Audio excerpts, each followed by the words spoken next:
Okay, this is a weird question, but could I make my hardwood floors into a different color like blue?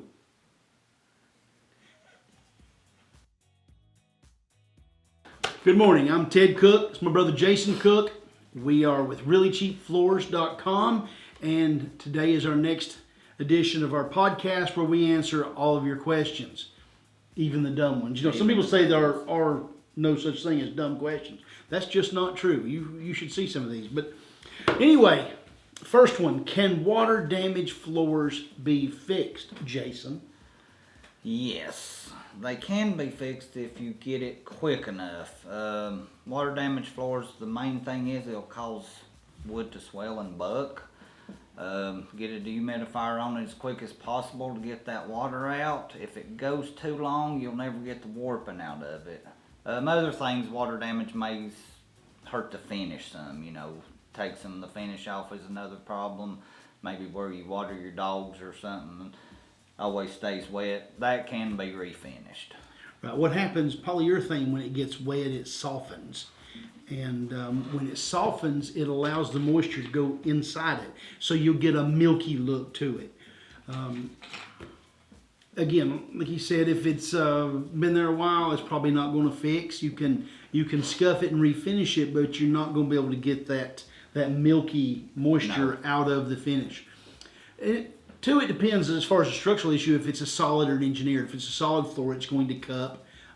If it lays back down after you dry it out, that's good. If it doesn't lay back down, then you'll have to sand that to get it flat again. Now, an engineered floor, a lot of times when they get too much moisture in them, they twist and delaminate. Yeah. They'll either separate or delaminate. When delaminate, you know, if you're not familiar with the term, it's when the layers of the floor come apart because the glue is not meant to be waterproof in some of the older floors. So when you get that delamination, no, you're not going to fix it. On the good side, that's a real central specified location, and you can usually replace a couple of boards and be fine. Did we cover that one? That's good. Okay. All right. Sort of leads us to the next question. What is the best flooring for high moisture areas, Jason? It'd be LVP, luxury vinyl plank. It's waterproof. So we ain't got to worry about the moisture coming from underneath or above or wherever. And don't have to worry about controlling it as much as we do with woods. Going back to the last Pretty question, easy you get water if you get water sitting on top of hardwood over time, it'll soften the finish or cause it to warp. You don't have that problem with vinyl plank. Now there are some waterproof laminates that tend to get a little bit pricey. Leave an LVP. I mean, you can buy an LVP for under $2 that's waterproof and 20 mil. You can get great material for under $2. Let's see. Can I leave my wood floors unfinished? You can. But it'd be very smart because it's going to stain. You can't clean it. Plus, when you got an unfinished floor and it ain't sanded, it's pretty rough. So I'd say you can, but it wouldn't be a good thing to do. We think about finish on floors being for looks. That's secondary. The primary reason for a finish is to protect your floors. It slows down water going through it, keeps stains from happening. You know, in the old days, you used a wax or an oil finish. And the oils didn't stop water from seeping into them like a polyurethane does. So if you think about it in terms it's there to protect your floor, you can. Why would you? Okay, is bamboo hardwood flooring really durable and affordable? Well, there's different kinds of bamboo out there. Some of your bamboo floors are inexpensive, but they tend to be soft. Your higher end bamboo, where you get the Janka score up, where it doesn't dent so badly, those aren't cheap. So are they really durable and affordable? Not both, no. Jason, can you put a refrigerator on vinyl plank flooring? Yes. Don't know why you couldn't. We put it on everything else. Well, you know what? It doesn't ask, but why don't we expand that question? There's two different kinds of LVPs out there. There's WPC and there's SPC. Yeah, and the refrigerator's like anything else on the floor. The WPC, which is a softer core, if you rolled your refrigerator on, real heavy refrigerator, and them wheels were turned in or out a little bit, it could put a dent in it when you rolled it. Yeah, you always need to be careful when you Yeah. move a refrigerator. If you're standing in front of it, because they're meant to go one direction, Right. they're not, they don't twist around. Yeah. If you pull it, if you have a hard time pulling it, stop. Don't keep pulling. There's an opportunity for those wheels to have gotten twisted, like you said, and they'll scar a bend. floor. Yeah. Okay, probably not an SPC floor, 'cause it's about indestructible, but maybe lean it back and check your wheels. Is there something in front of them or something that's causing them not to roll? We want those wheels to roll. And to be safe when you move it, it's always good to put something under it to guarantee you don't hurt your Right. floor or scratch But your if you're just floor. trying to pull it out a little bit Yeah. and clean out from under, I do that about once a week, clean out from under the I refrigerator. figured he did. Yeah, I don't really. Okay, Jason, here's a question for you. How can I put hardwood flooring on stairs? You can. We don't recommend it. Too many parts. We tried it a couple of times. It can be done. We don't recommend it. We recommend a solid tread. Just so you don't have problems. Problems with putting the wood on the stairs, you have the little 3-inch nosing. Well, nobody walks up and down the steps with their foot completely on the step. We always step on the edge, and that's why we don't recommend it. You're always going to work that piece loose if it ain't a solid. Plus, if you're putting all those pieces on there, you've got to it rip gets the piece very in the back. busy. You got to put trim around the sides. We got talked into doing one many years ago. Somebody wanted us to do one. We did one, and it took a very, very long time, and it did not look good when we got done. We weren't very proud of that. Most of the jobs we ever did, we'd take customer back and say, here's the kind of work we do. Not that one. No, it was ugly. Plus, a stair nosing is going to cost you anywhere from $40 to $70 just for the piece to go around the front. You can go to your local building supply and buy unfinished stair treads for about $30 a piece, $35 a piece. Stain them any color. Stain them any color you want. Stick some urethane on them. You'll wind up with a lot less money in it, and it will look a lot better. Okay. What is the safest floor covering for stairs? Well, carpet's pretty safe. I don't know what you mean by safe. If we're not falling down them, I'd say carpet's pretty good. Carpet does, like you mentioned earlier, we only walk on a small part of the step. We walk on about this much of the middle and the front half. So with carpet, we do tend to see a wear pattern kind of quick. And that's what we like about stair treads. Yeah. You can put stair treads on there. We don't get that wear pattern, and they're very easily refinished. You can scuff them down with a piece of steel wool or a light piece of sandpaper and put new finish on it once a year if you wanted to. Let's see. Hey, Jason, what's the difference between trim and molding? Trim and molding. Well, trim would be... They're actually the same thing, aren't they? Yeah, I don't understand the question really. Trim pieces, unless they're talking about trims that go from room to room in a doorway. Transition pieces? Which would be a transition piece, a T-mold or a stair nose that then, which molding is what goes around the walls to cover your expansion joint after you lay the floor. And there's essentially 3 different kinds of molding we can use. We can use a baseboard, which will usually be about 3/4 an inch thick, something like that. And we can use quarter round, which will also run about 3/4 an inch thick, but it's much shorter. And then you've got shoe mold, which is only about 3/8 of an inch thick, depending on your application as to which one's best for you. Most houses will already have baseboard, so if you're redoing a floor and you don't want to redo your baseboard, you can stick quarter round in front of it. Shoe mold typically doesn't have enough thickness to get that expansion room that we need. If you're doing, small rooms, maybe you can get by with that. All right, Jason, this customer's, my existing oak floors are 2 1/4 wide by 5/8 of an inch deep, and this seems to be an unusual combination. If I can't find 5/8 inch thick floors that I like, which you won't, will it work to use a 3/4 inch deep boards without the floor looking funny or causing a tripping hazard? Yeah, you can. You just need a reducer or just a small reducer to reduce down. It's an 1/8 of an inch. Could we just take a T-mold and turn it a little bit? You can. Then it ain't a trip. There ain't enough there to cause a trip hazard, really. Right. You could take a 3/4 board and bump it up, let the 3/4 board be at a little bit of an angle, and not worry about it. Either way, it's minimal. Yeah, it's minimal. It ain't a trip hazard. Another option is rip up all your flooring and buy more flooring from the guys at reallycheapfloors.com. You can do that. Yeah. Yeah, we always like that option. Okay, can I float a 3/8 of an inch engineered hardwood floor over my existing hardwood floor? Yes, you can float it over. I recommend going the opposite direction, just so you know, if there's any cupping or anything in the floor that's already down, it won't follow it. It'll lay over the top of it. That was very insightful, Jason. It was. I wouldn't have thought of that. Good. So you change directions and it Change minimizes directions. movement. Yep. You're so smart. I know. Okay, page 2. How long should I acclimate my solid hardwood floor? Now this is going to be a long answer, okay? We do not believe in blindly acclimating floors, okay? Let's take a step back. Why do we acclimate a floor? We believe in using moisture meters, okay? A moisture meter goes in, you put it on the floor, and it tells you here's what the relative or what the percentage of that board is in humidity. A hygrometer will tell you what the humidity is in the rest of the room. What we're trying to establish is the house wet, okay?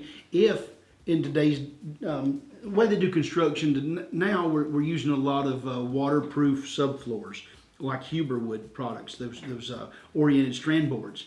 And in the old days when you were building the house, when you started framing, nobody took a day off, nobody went fishing, nobody went to go mow the grass until the tar paper was on the roof because you didn't want water in the house.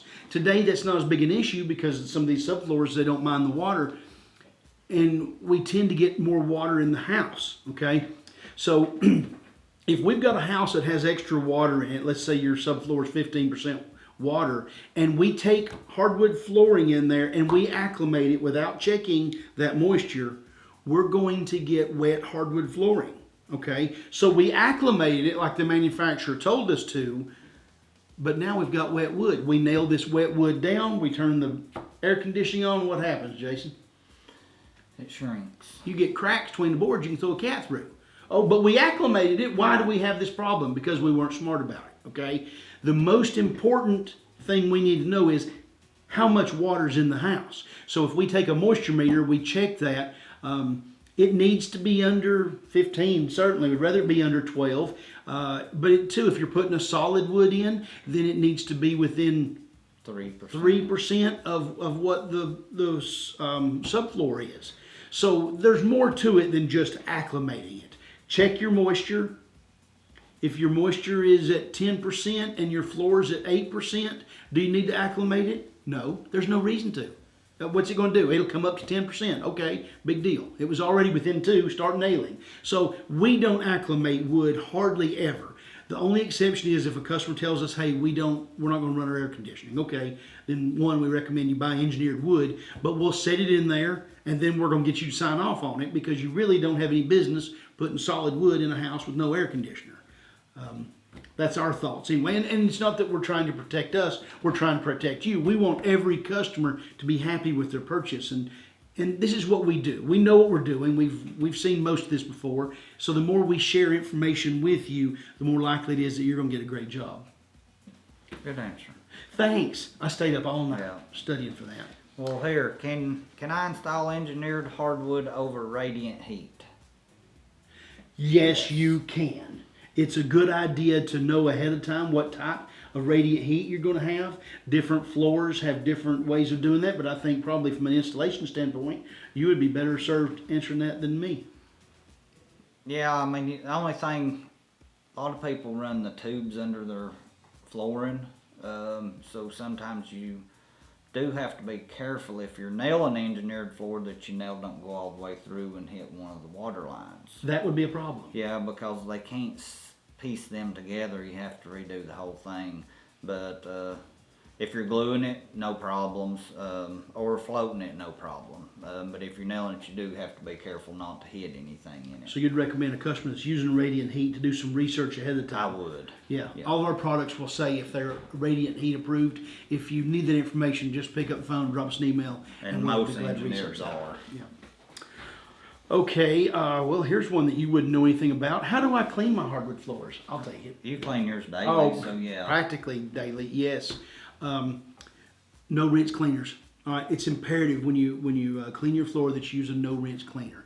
If you use one with soap or oil in it, it's just like when we go to wash our hands. Wash our hands with soap. Sometimes we have a hard time getting all the residue off our hands. And what happens, that residue over time will build up, and dust, things will stick to that. Lint will stick to that, and then next thing you know, you're coming to us and saying, Ted, that floor you sold me done lost its shine. It hasn't lost its shine. It's just covered up with that cleaner you've been using. So use a no rinse cleaner, and your floors will keep that gloss level as long as you can stand them. Okay, let's see here. How do I make my floors shine without it being slippery? You don't, okay? The gloss level should be determined by the finish the manufacturer puts on it. If you want a shiny floor, tell us you want a shiny floor. We have some glossy products available, okay? Don't expect to put your floor down and then come back later and you're going to make it shine. The only way you can do that is to use a polish on it, and you are not going to like the maintenance later after you do that, because it's going to take about 30 minutes for that shine to go away over here where you walk, not over here where you don't walk, and you're going to be an unhappy customer, okay? We are allergic to unhappy customers, aren't we? We like our customers all to be happy. And again, this, like we said earlier, the secret to happy customers is to have informed customers. Don't be doing it. Can I use vinegar to clean my hardwood floors? Yes. A little vinegar and water. Vinegar helps disinfect, clean your floor. I've been studying vinegar. I haven't told you about that. Yeah. Vinegar contains an acid. It's slightly acidic, and it doesn't require rinsing. It doesn't leave a residue like we talked a minute ago. So yeah, it does. Vinegar's a great cleaner. I do too. I think it's one of the best out there for your floors. Yeah, probably wouldn't use like balsamic or anything. That might be a little sugar in it, but just regular white vinegar will be fine. Jason, here's an easy one. How do you nail a hardwood floor? With a hammer.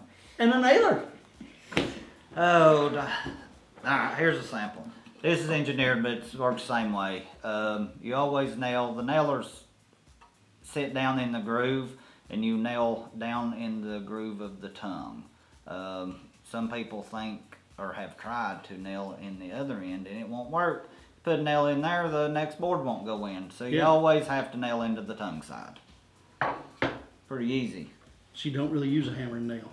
You do. It's a pneumatic nailer. Okay. But you still use a hammer and nail.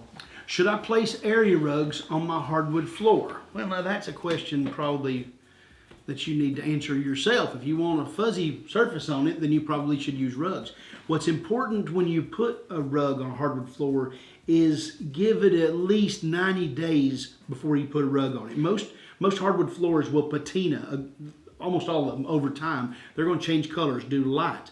And they're going to do the vast majority of that in the first 90 days. If you lay a rug down on your floor here as soon as it's done, if you'll move it over in 30 days, you're going to have a big square there. And that big square will be there for years because it has to catch up. So don't do it. Let it do your, all the majority of that color change in the first 90 days, and then put your rugs on there. But then also, if you leave one in the same spot for 10 years and pull it up, it's going to be completely different. So it's good if you...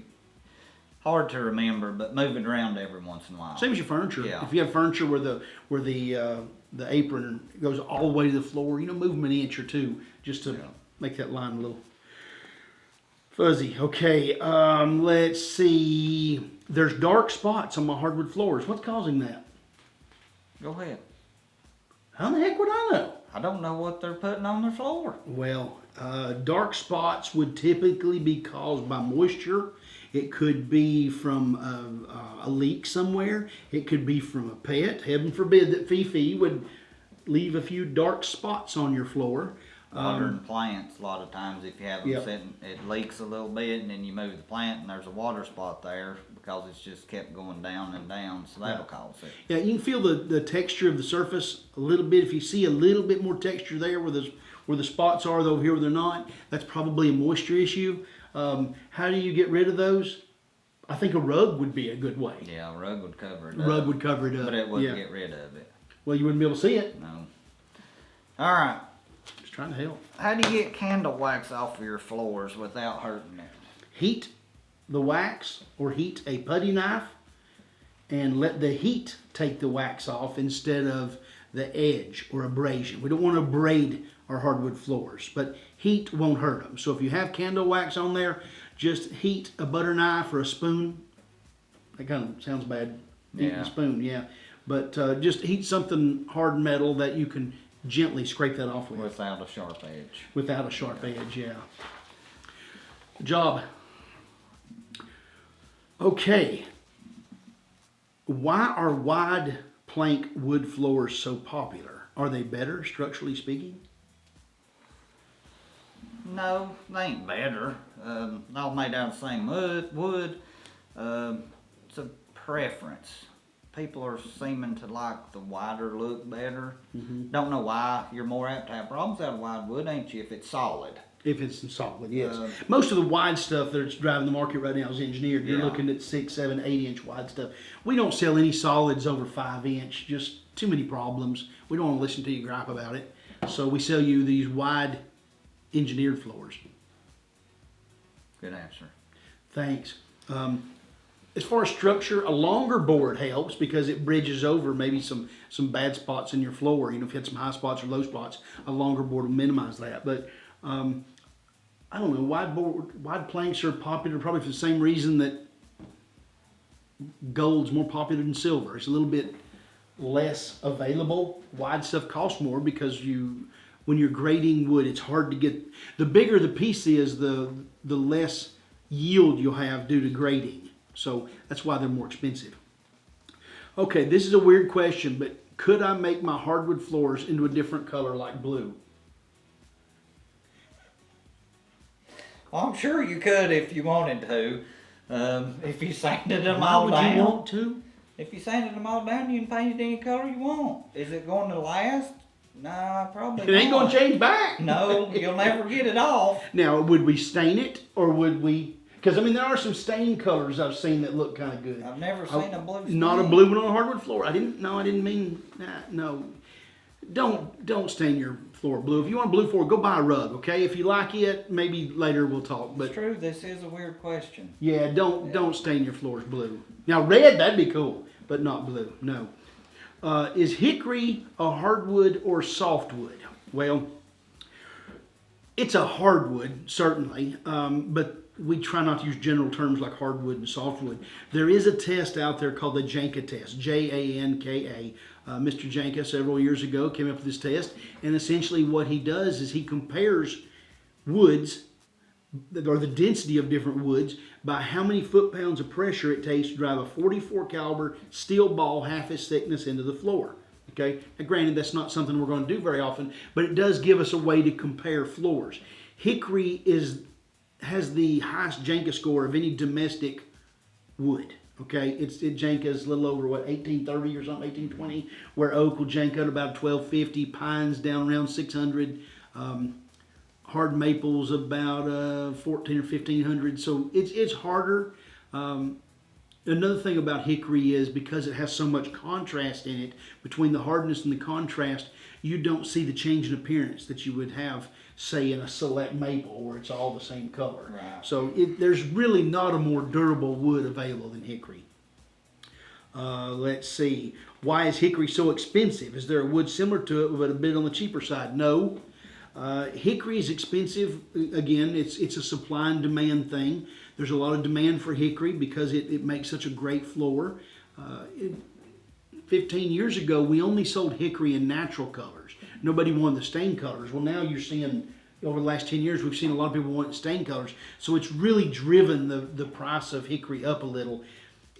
Really more the demand than the price. We're always out of natural hickory. We'll usually have some of the stain colors in stock, but natural hickory's quite a bit in demand. Is there a wood similar to it but a bit on the cheaper side? No, there's not. If you want to buy something cheaper, buy a lower grade of hickory. Buy the builder grade instead of the first quality, or buy cabin grade instead of the builder. I mean, that way you still get the hickory, you still get that density, still get that longevity. You're just getting a little shorter board, a little more contrast in color. How do you protect pine hardwood floors? Same way you protect all your floors. Don't use them? Yeah, they're a lot softer wood, so they dent easier. So you do have to be a little more careful if you have a pine floor, which we don't sell any pine and pine. I mean, if you don't want a dented floor, don't buy pine floor. Because it's going to dent easy. We still, even you want to protect it. You want to protect all your floors, not just pine. Anything, heavy furniture, put little pads under it, especially something that you might bump and slide so it don't scratch your floor. But runner rugs in traffic areas. Runner rugs, always keep something at your dining room tables or your bar stools. Always keep something under them because that's where everybody hurts. Especially if I sit on them. Because you're moving them every day.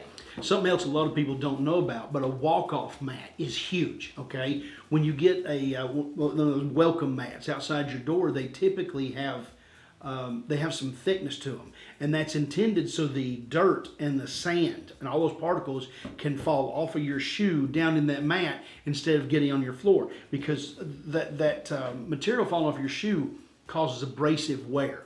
So if you can keep that material outside, that'll help your floors last a lot longer.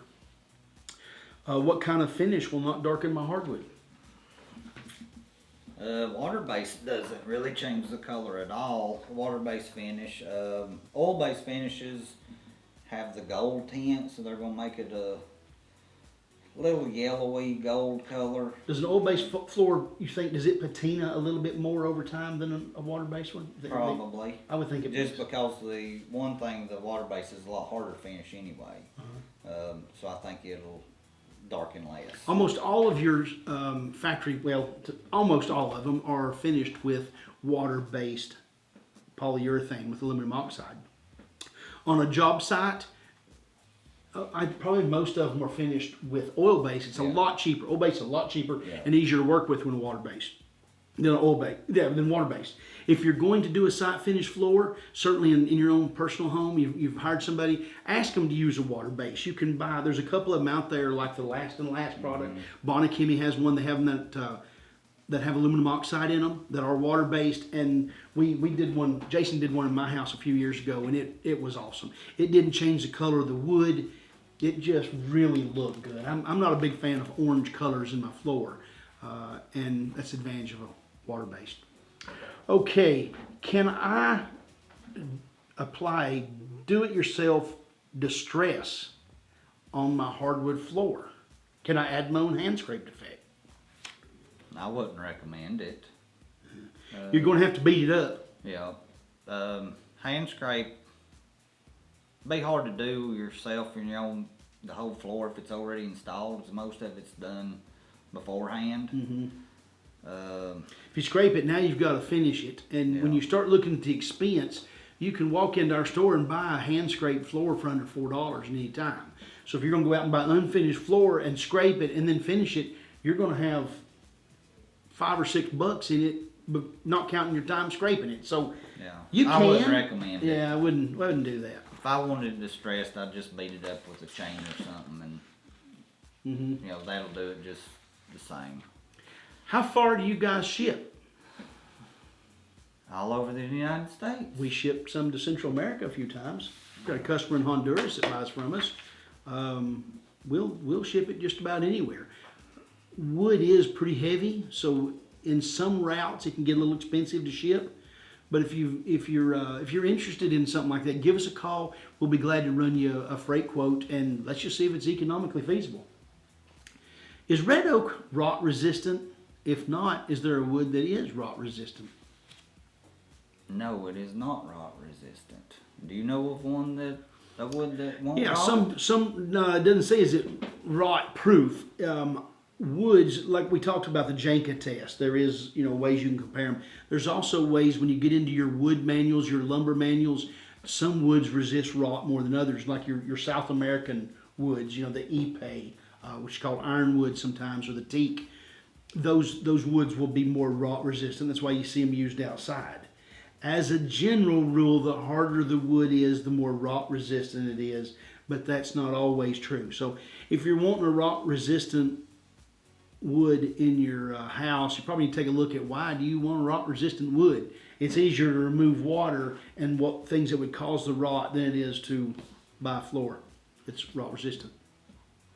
Okay, listen, I'm getting a little hungry. We're going to take a lunch break, and then we'll come back and we'll answer some more of your questions.